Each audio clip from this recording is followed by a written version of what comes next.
Երաժիշտների ընտանիքում եւ երաժշտական միջավայրում մեծանալով նա վաղ մանկությունից գիտեր, որ երաժիշտ է դառնալու։ Ֆրանսիացի գալարափողահար Յաշա Իսրայելևիչը ծնվել է Փարիզում 1993 թվականին։ Նախնական երաժշտական կրթությունը նախ Փարիզում է ստացել, իսկ բարձրագույն երաժշտական, նաև մանկավարժական կրթությունը Շվեյցարիայում։ Ավարտել է Լոզանի բարձրագույն երաժշտական դպրոցը։ Վերջին տարիներին ապրում ու աշխատում է Երևանում։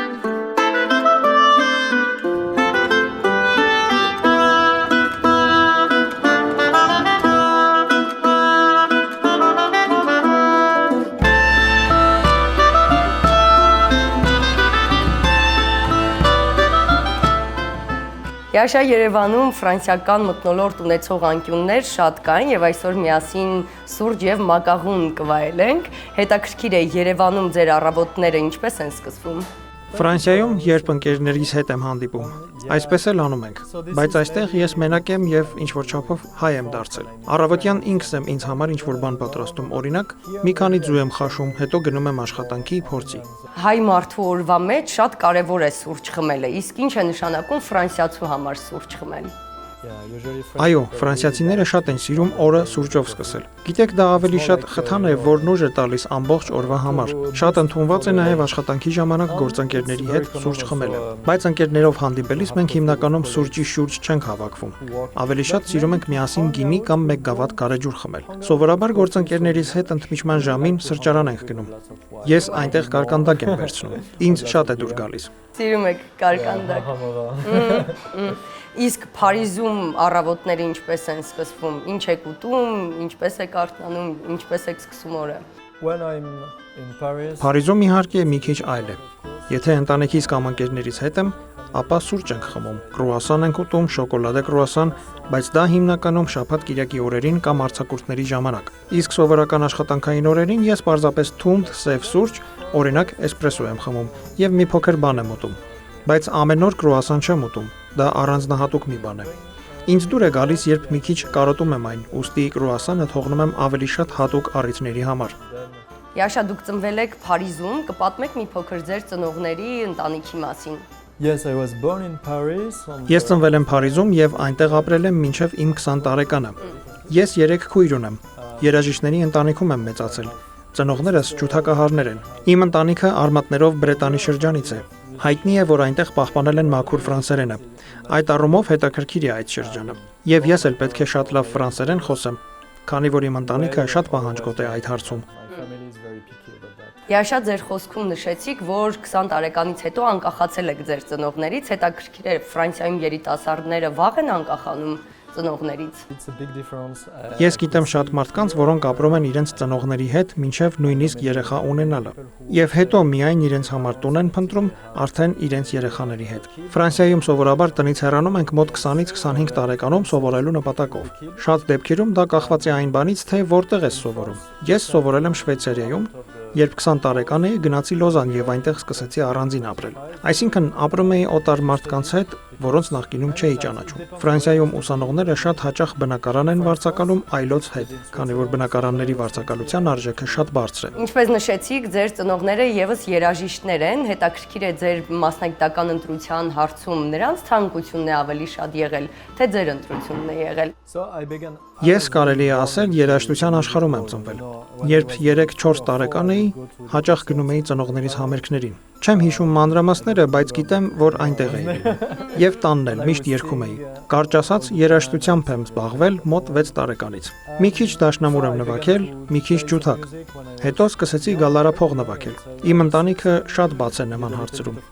Ծնողներս ասում էին. «Արա այն, ինչ քեզ դուր է գալիս եւ հետաքրքրում է քեզ»։ Սկզբում ես դեռ չգիտեի ինչով պիտի զբաղվեմ։ Գնացի մեկ այլ համալսարան։ Մի տարի սովորեցի, բայց ինձ դուր չեկավ եւ որոշեցի լիարժեքորեն երաժշտությամբ զբաղվել։ Դե առաջարկում եմ փորձել մակաղունները եւ մեր սուրճը, որից հետո մի փոքր կզբոսնենք Երևանով, լավ։ Մակարոնը իսկապես առանձնահատուկ աղանդեր է։ Մենք Ֆրանսիայում շատ ենք հպարտանում դրանով։ Մենք ունենք նաև Պիեր Էրմե, գուցե լսած լինեք այդ անունը, քանի որ այն շատ հայտնի է Ֆրանսիայում, ինչպես նաև La Durenne կամ Le Nôtre։ Մենք շատ հպարտ ենք ֆրանսիական քաղցրավենիքներով։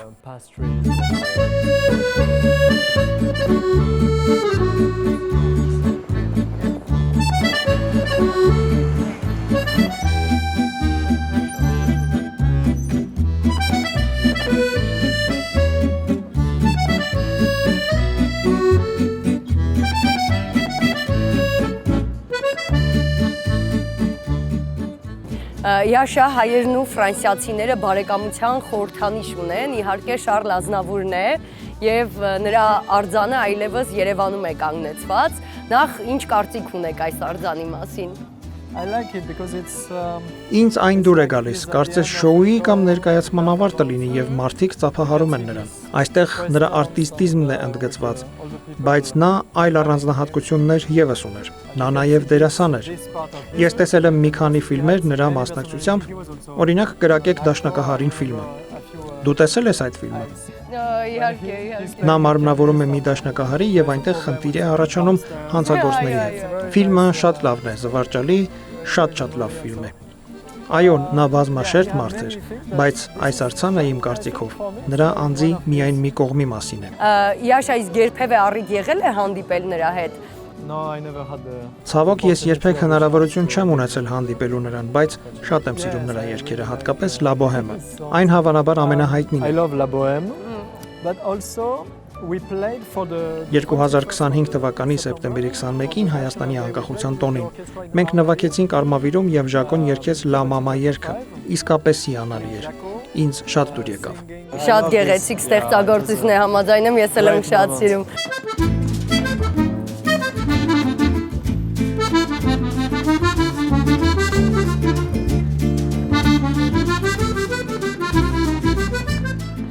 Յաշա, ինչպես հարթվեց Հայաստան գալու ձեր ճանապարհը։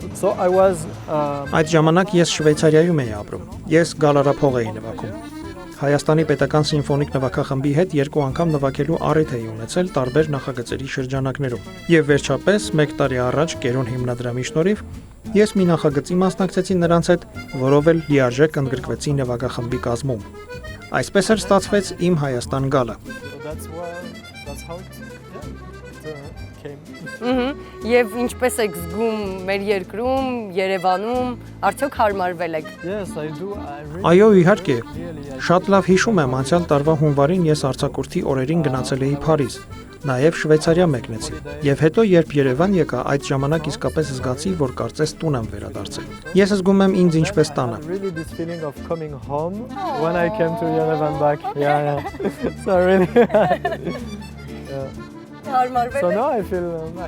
Իսկ հիմա հատկապես գրեթե 1.5 տարի նվագախմբում լինելով, ես զգում եմ, որ ընտանիքի մաս եմ դարձել։ Նվագախմբի մթնոլորտը շատ յուրահատուկ է։ Այնտեղ ոչ միայն պրոֆեսիոնալ գործընկերային, այլև ավելի շատ ընտանեկան հարաբերություններ են ձևավորվել։ Նվագախմբում բոլորս ընկերներ ենք եւ այն իսկապես ընտանիք է։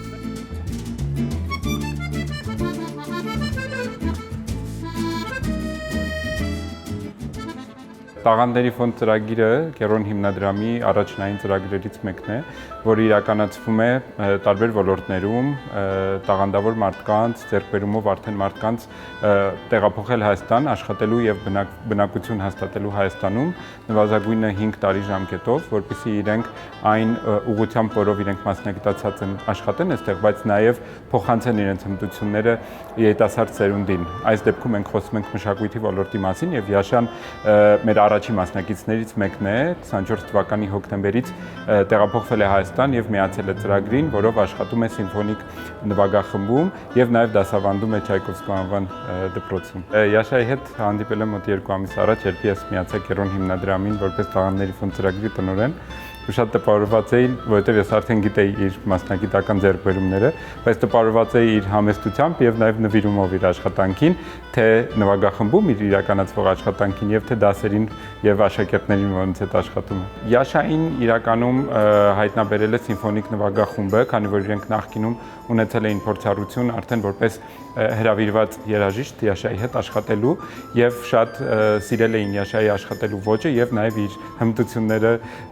երաժշտության մեջ։ Նրանք մեզ առաջարկեցին, ուղարկեցին Յաշայի տվյալները եւ մենք ուսումնասիրեցինք եւ մեր խորհուրդը միանշանակ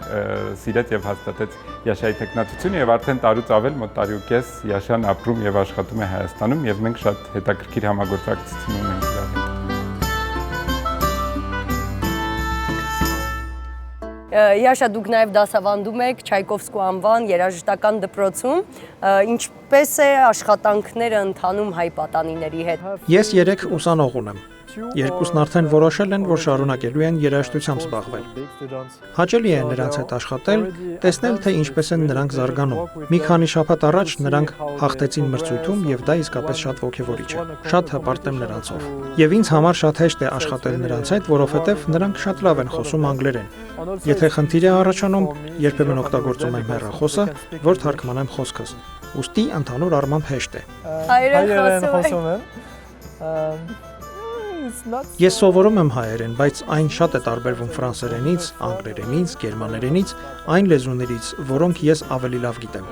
Սա մարտահրավեր է ինձ համար, բայց ինձ շատ է դուր գալիս։ Հասկանում եմ, իհարկե։ Կարծում եմ արդեն ժամն է դասի, երևի թե անցնենք ներս, հա։ Յաշա Իսրայելևիչը որպես գալարափողահար հանդես է եկել հայտնի նվագախմբերի հետ, ինչպիսիք են Լոզանի կամերային եւ Գշտաատ փառատոնի նվագախմբերը։ Ներկայումս Հայաստանի պետական սիմֆոնիկ նվագախմբում է հանդես գալիս, ինչպես նաեւ Երևանի Չայկովսկու անվան միջնակարգ երաժշտական մասնագիտական դպրոցում գալարափող եւ կամերային երաժշտություն է դասավանդում։ Յաշա գալարափողը կատարողականության առումով բավականին բարդ փողային գործիք է, ինչու ընտրեցիք այն։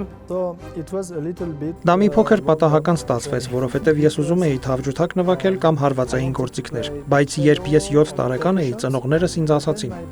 «Գիտես, շատ մարդիկ են նվագում թավջութակ կամ հարվածային գործիքներ։ Հնարավոր է 1-2 տարի ստիպված լինես սպասել մինչև հերթդ հասնի որևէ նվագախմբում, եւ ես ընտրեցի այլ գործիք»։ Երբ հանդիպեցի իմ գալարափողի ուսուցչին, նա ինձ շատ դուր եկավ։ Ինձ համար կարծես պապիկ լիներ։ Մոտ 60 տարեկան էր այն ժամանակ։ Թեև գալարափողը արտասովոր գործիք է, ես սիրեցի դրա ձայնը։ Իրականում հիանալի ձայն ունի։ Հետաքրքիր է։ Իսկ նոտաների թերթերը ինչպես եք թերթում ընթացքում։ That's a very good question. Շատ լավ հարց է։ Էջադրողները գիտեն, որ նման խնդիր կա, ուստի նոտաները տպում են այնպես, որ մի փոքր ժամանակ մնա էջը շրջելու համար։ Բայց եթե շտապում ենք, դնում ենք գործիքը ծնկի վրա, հետո ձեռքով շրջում ենք էջը եւ կրկին բռնում այն։ Դա մի քիչ մարմնամարզության է նման, բայց հնարավոր է։ Իսկ հայ պատանիները ինչպես են կարողանում հաղթահարել գալարափողի կատարողական դժվարությունները։ Ես ունեմ 2 ուսանող, որոնք ցանկանում են մասնագիտանալ երաժշտության ասպարեզում, ուստի նրանք ամբողջությամբ կենտրոնացած են դրա վրա։ Նրանք շատ հետաքրքրված են դասական երաժշտությամբ, ուզում են նվագախմբում գալարափող նվագել, նաև որպես մենակատար հանդես գալ։ Ուստի նրանք շատ հետաքրքրված են։ Բայց ես կարծում եմ, դա զգացողության հարց է։ Որոշ գործիքներ շատ տարածված են։ Երեխաները տեսնում են, որ իրենց ընկերները նվագում են, օրինակ գիտար, դաշնամուր, ջութակ եւ ցանկանում են նույնն անել։ Գալարափողն ավելի շատ ինչ-որ բանով գրավում է նրանց։ Հնարավոր է ավելի էմոցիոնալ մակարդակում։ Նրանք տեսնում են գործիքը, լսում գործիքի ձայնը։ Ես ունեմ մեկ սկսնակ գալարափողահար, որին հարցրի, ինչու ընտրեցիր հենց այս գործիքը։ Նա ինձ ասաց. «Ես ընտրեցի այս գործիքը, որովհետև այն ինձ շատ է դուր գալիս։ Ես չգիտեմ ինչն է, բայց մի բան կա, որն ինձ գրավում է»։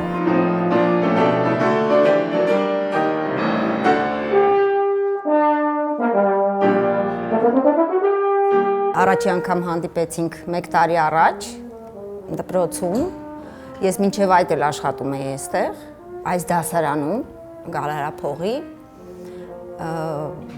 Տպավորությունները շատ լավ էին, շատ բարի, լավ տղա, լավ մասնագետ։ Ընդհանրապես խոչընդոտ չկա, որովհետև երաժիշտները, երբ որ իրար հասկանում են,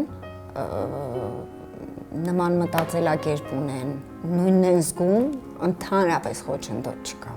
Անգլերեն կլինի, ֆրանսերեն կլինի, հայերեն ինքը արդեն շատ լավ խոսում է, արդեն խոսում է։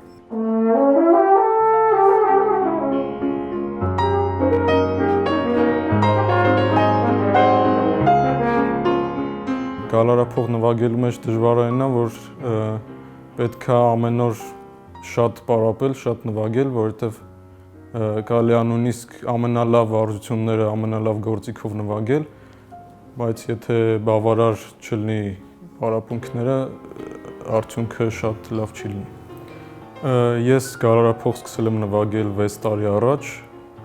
այն ժամանակ իմ վրա ազդել այն, որ գործիքը ինձ շատ դուր է եկել։ Յաշայի հետ հանդիպեցի մոտավորապես 1.5 տարի առաջ, ես սպասում էի, որ նոր դասատու գա դպրոց, եւ երբ որ եկավ Յաշան, ես շատ ուրախ էի, ծանոթացա նրա հետ, նա շատ ջերմ եւ շատ բարի սկսեց դասերը, զգացում է, որ նա շատ կրթված մարդ է եւ ոնց որ ամեն դասին նոր բաներ, նոր տեղեկություններ, նոր նվագելու ձևեր, նոր վարժություններ ենք իմանում։ Հաճախ լինում է, որ կիսում եմ ինչ-որ հարցերով իմ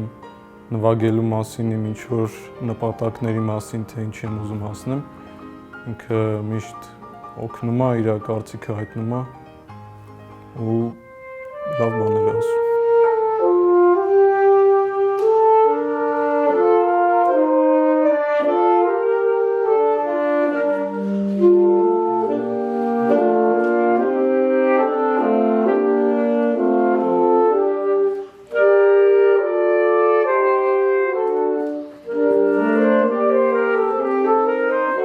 Յաշա, բացի գալարափողի դասերից գիտեմ, որ նաև այլ բան եք դասավանդում, կպատմեք մի փոքր, ինչ եք դասավանդում։ Yes, actually I initiated Իրականում ես սկսել եմ կամերային երաժշտության վարպետության դասեր տալ։ Չայկովսկու դպրոցում ունեմ շատ տաղանդավոր աշակերտներ, որոնց ես սովորեցնում եմ, թե ինչպես պետք է միասին նվագել, ինչպես լսել իրար։ Այսպիսի դասեր սովորաբար չեն անում անհատական դասընթացների ժամանակ, բայց դրանք շատ կարևոր են։ Սովորում ես լսել կողքինիդ, հարմարվել ձայնին, հարմարվել տոնայնությանը, նաև սովորում ես լինել առաջնորդ խմբում կամ հետևել առաջնորդին։ Այս բոլոր թեմաները ես քննարկում եմ իմ աշակերտների հետ։ Երաժշտի աշխատանքի մի մասն է դա, ուստի ես շատ ուրախ եմ, որ կարողանում եմ նաև սովորեցնել այդ ամենը իմ աշակերտներին, որովհետև երբ դասավանդում ես, պետք է մտածես եւ հարց տաս ինքդ քեզ. իսկ ինչպես եմ ես դա անում։ Քանի որ դու կատարում ես բնականon ձևով, իսկ աշակերտներիդ պետք է սովորեցնես անել դա։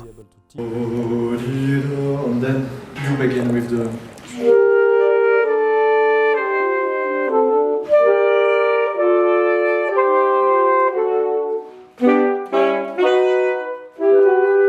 Սկզբում որ հանդիպեցինք մի քիչ անսովոր էր, քանի որ նա հայերեն չի հասկանում եւ օտար լեզվով պետք է խոսանք եւ մի քիչ դժվար էր սկզբում։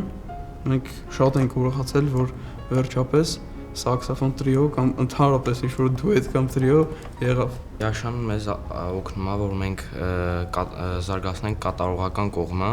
ճիշտ է նա սաքսոֆոնը հարցի, որ մեզ տեխնիկապես ինչ-որ բաներ սովորեցնի, բայց նրա շնորհիվ մենք կարողանում ենք զարգացնել մեր տեխնիկական մասերը, երաժշտական կատարողական մասերը։ Երաժշտություն հանուն ապագայի հիմնադրամի կրթաթոշակառու լինելով, մենք ստանում ենք հնարավորություն ունենալ լեզվի դասեր, որոնց շնորհիվ մենք կարողանում ենք օտար երկրյա վարպետների հետ մաստեր կլասեր անցկացնել։ Ինձ մոտ սկզբում կար լեզվական խոչընդոտ, բայց հետո ես կամաց արդեն ընտելացա։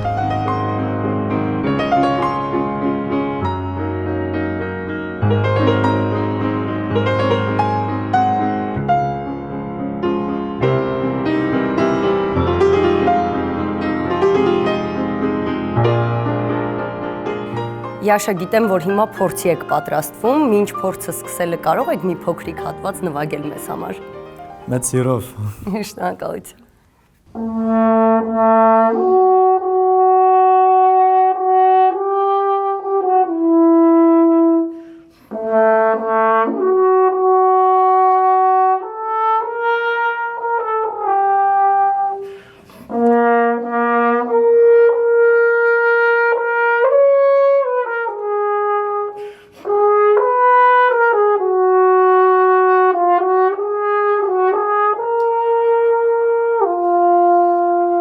Դուք համագործակցում եք Հայաստանի պետական սիմֆոնիկ նվագախմբի հետ, ինչպես են ընթանում աշխատանքները հայկական կոլեկտիվի հետ։ Նոր ընկերներ ունեք։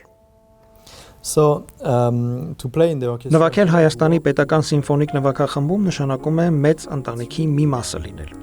Շատերն իրար շատ երկար ժամանակ ճանաչում են։ Հաճախ ենք հավաքվում նաև փորձերից դուրս, շատ հաճելի մթնոլորտ է եւ իմ կարծիքով ինձ այստեղ ավելի շատ հանգիստ եմ զգում, քան օրինակ Շվեյցարիայում։ Եվս մի բան կա։ Շվեյցարիայում մենք շատ կազմակերպված էինք։ Շվեյցարյան ժամացույցի նման է։ Միշտ ճիշտ ժամանակին լինելը կարևոր է։ Այստեղ երբեմն կարող ենք փորձը սկսել 10 կամ 20 րոպե ուշ, երբեմն ճիշտ ժամանակին։ Բայց ընդհանուր առմամբ ամեն ինչ շատ օրգանիկ է։ Երբ նոր էի եկել, Իմ գործընկերները ինձ համար թարգմանում էին անգլերեն այն, ինչ դիրիժորն ասում էր, եթե դիրիժորը հայ էր։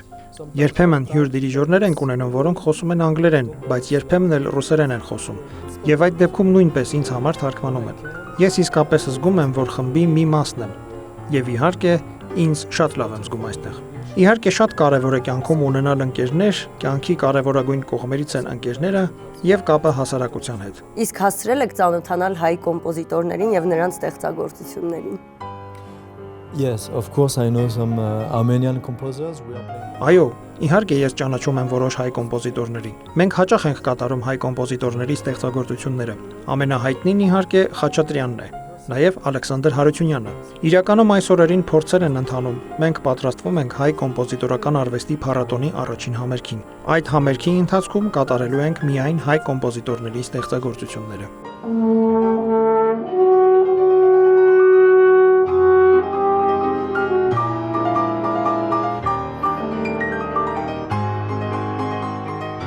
Ես հպարտ եմ, որ կարողանում եմ նպաստել երկրի երաժշտական միջավայրի զարգացմանն ու նոր սերունդների դասյարակությանը, ասում է ֆրանսիացի գալարափողահար Յաշա Իսրայելովիչն ու կարևոր ավանն է բերում հայ-ֆրանսիական միջմշակութային համագործակցությանը։